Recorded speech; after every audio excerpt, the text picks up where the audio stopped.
Pozdravljeni! Iz ljubljanskega studia 142 takle imamo. Posli s varnostjo so izredno privlačni posli za vse vpletene.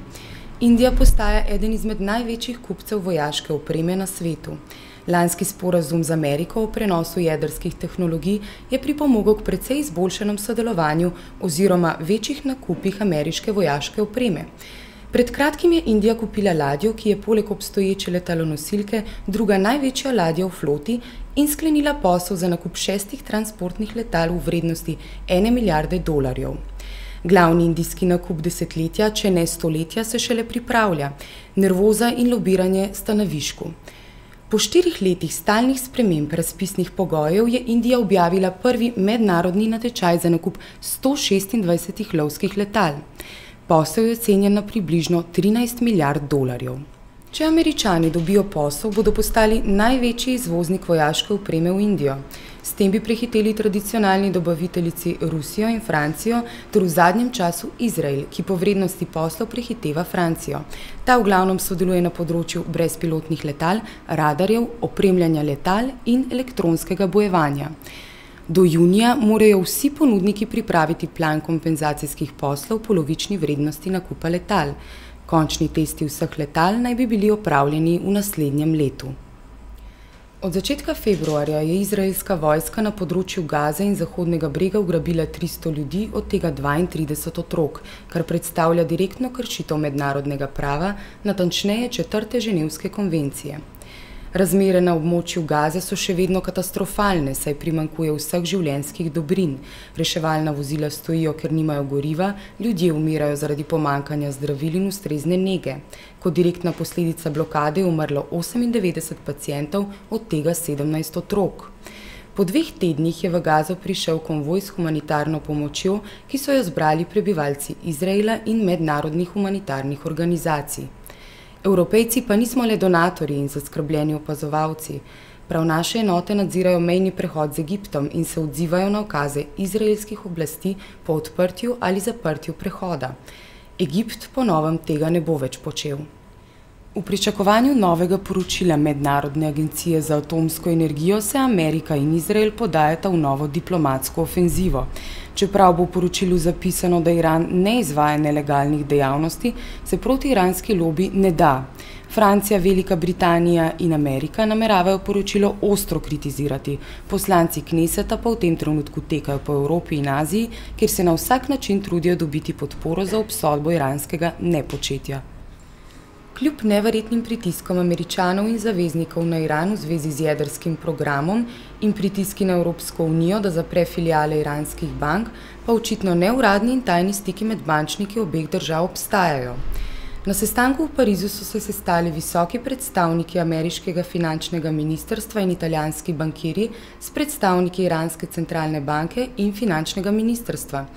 Američani so hoteli iranske predstavnike prepričati, da nehajo finančno podpirati skupine, ki so po njihovi klasifikaciji uvrščene med teroristične. Gre seveda za Hezbolah in Hamas.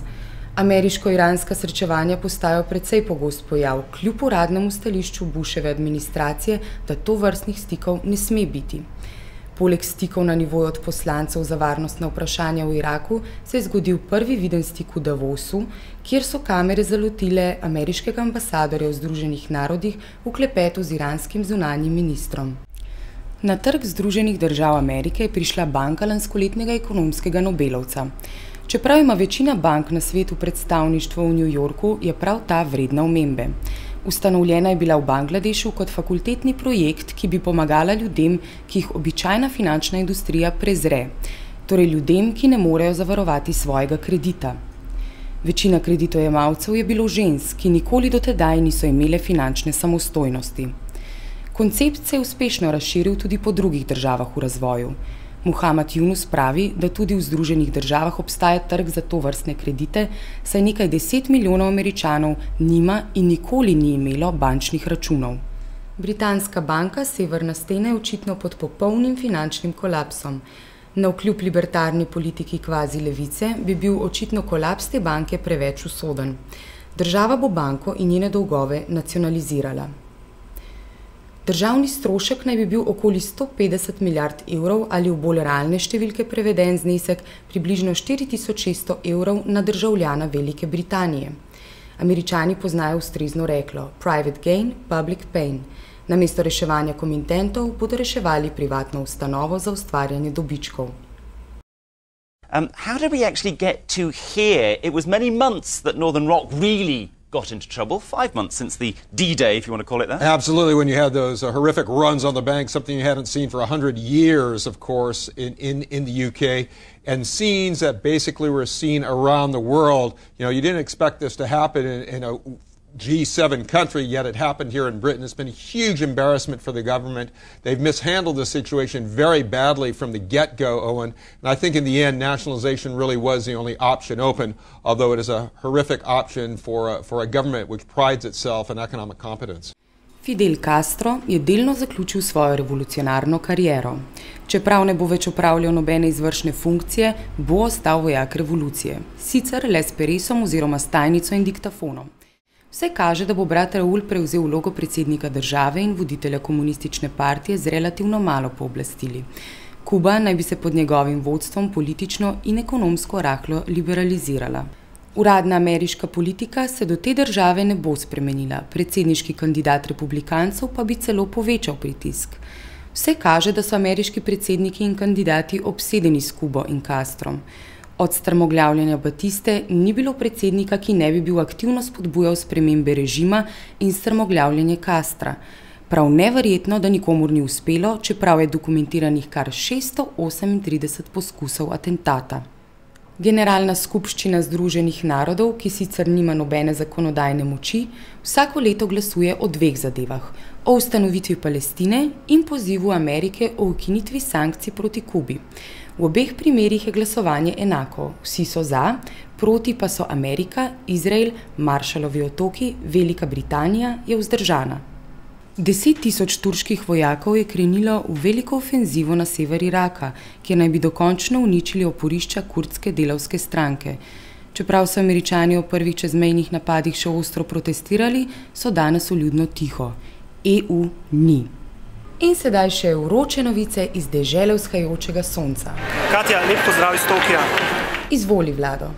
Današnja vroča vest prihaja prav iz tega mesta. Tu je namreč leta 1686, potem ko se je vrnil svojega potovanja po Kyotu, znameniti pesnik Matsuo Basho napisal sledeči haiku. Furuikeja, kawadzu tobi komu, mizu no oto. To je bila vroča vest iz Tokija, ekskluzivno za Takle mamo, Vlado, podpiram. Nazaj k tebi v studiu, Katja. Hvala, Vlado. Iz ljubljanskega studia 142, nasvidenje.